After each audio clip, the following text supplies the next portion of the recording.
So this is my patient today, guys, and this was actually a teenager that came through, and poor mum was at her wit's end because this tea just could not hear her at all. Bless her. She was saying, "I'm constantly repeating myself." You know, it's always difficult when it's a child or a teenager because you never know how much of it is selective and how much of it is actual hearing problems. But in fairness, this poor teen was really, really blocked up, bless him, and it was pretty thick old stuff as well. You can see a little bit of skin in there.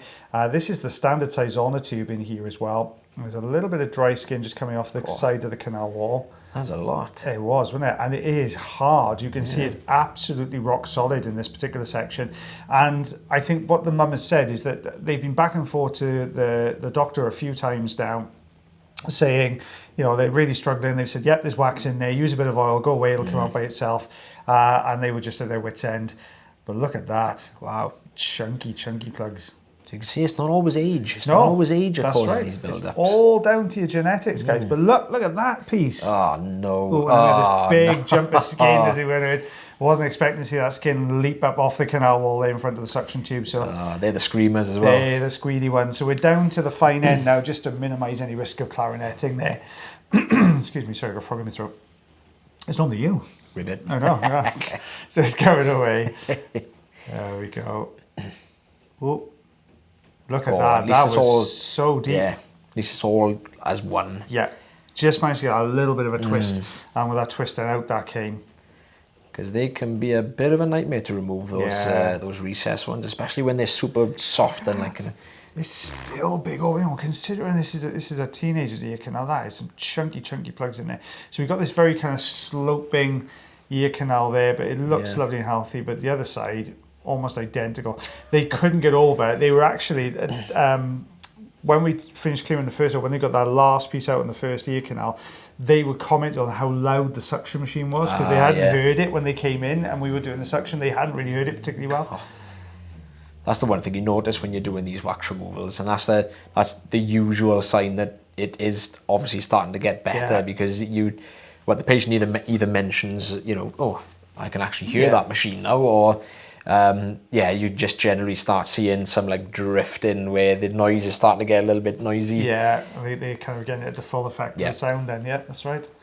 But this is very similar to the first ear here. We've got this kind of looser wax at the front end. I think that's just from repeated olive oil use. It's just loosened it a little bit.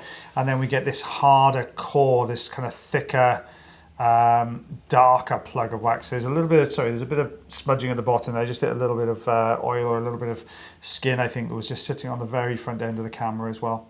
So, God, this must have been in there a while, bless you. Yeah, that is solid as a rock, isn't it? I'm hoping I'm going to be able to wiggle this out. We may have to resort to a manual tool, looking at just how hard that piece is.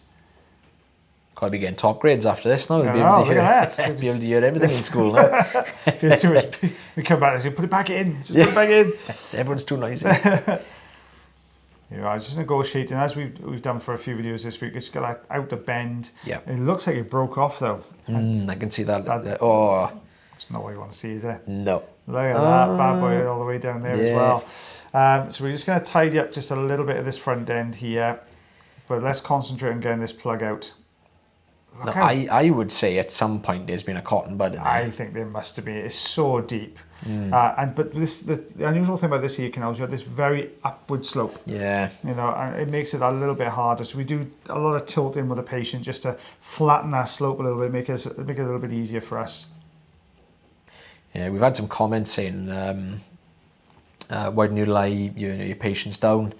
Some places do, but we don't have the facilities for it, unfortunately. I used to do it for a little while. You did have those chairs, didn't you? The ones that flat, you almost did. like a couch. But what I found was, especially when you're using the endoscope, I think if you're sort of suctioning using the microscope or loops, I think it's easier because you're only holding the speculi there, and you're working. But when you've got the endoscope to hold as well, to get the angle with the endoscope, you need a little bit of movement, and it was kind of pressing against the backrest of the couch. Wow, look at that. Look at that. So 6.5 centimeters, 2, and I didn't even see the inches, 2 5/8, I think. I don't know if I show it. There you go. Yeah, 2 5/8 of an inch. Just about. That's a good one in there. That's a beast. Chunky. So I had this patient come in to see myself feeling understandably very blocked up. Bit humid there, sorry guys. Patient has been using a little bit of oil. Doesn't generally like to use oil, but I was going to has say, tried they've been it. using it in their ears, looking at that. No. They put it on their face, everywhere else, but on their ears. Well, that's what I thought. I didn't think he had used any, but it is actually softer than what it looks. We're pretty much right up against the eardrum here. Yeah. We're on the bony portion of the ear canal, so I know you might be saying, just get it, but it's very, very sensitive when we're in this area. And bear in mind, we don't use any sort of anesthetic or numbing sort of drops or sprays here when we're doing these procedures, so we have to be super, super cautious when we're taking this type of wax away. Yeah. You can see it's quite dark. Patient has seen ourselves in the past. I think it was about 2.5 years ago. Yeah, and I thought, oh, this is going to be a bit of a nightmare to remove. I didn't actually think I was going to be able to do it all in one appointment, because I thought this was going to be absolutely solid. So I have popped a bit of oil in there. You can see I've just, I didn't put too much, just popped a little bit to sort of soak in around that bottom area. Just probing different parts of this occlusion here, just to see if there is any loose areas that I can actually start working with. So we're going right around the edge here, and I do manage to start getting a little bit of movement. It's not easy, is it, with it, because of the thin that hard wax is? Yeah, you'll see occasionally. Now, we don't normally use the standard size tube when we're this far into the ear canal, but I pretty much had no other option here, because I wasn't getting a good grip on this wax.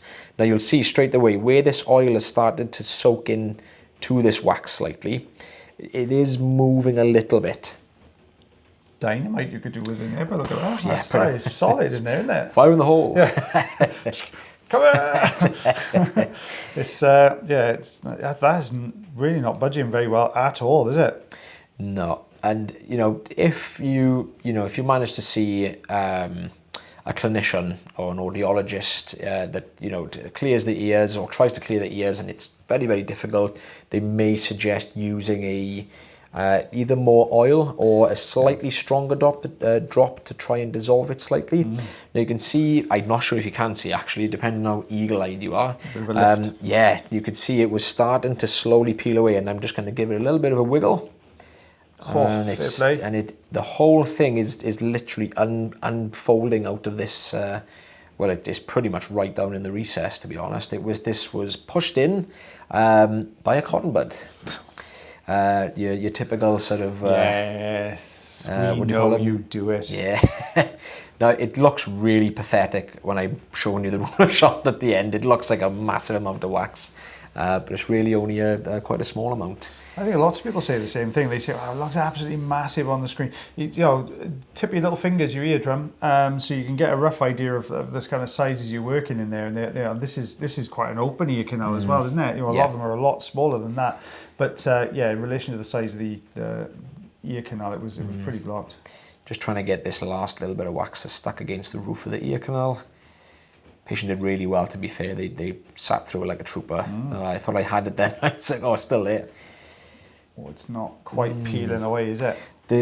This area I find really tricky sometimes to take wax away because of the angle you sort of have to go. Yeah. We do, suggest most patients to tilt their head slightly to make the angle easier.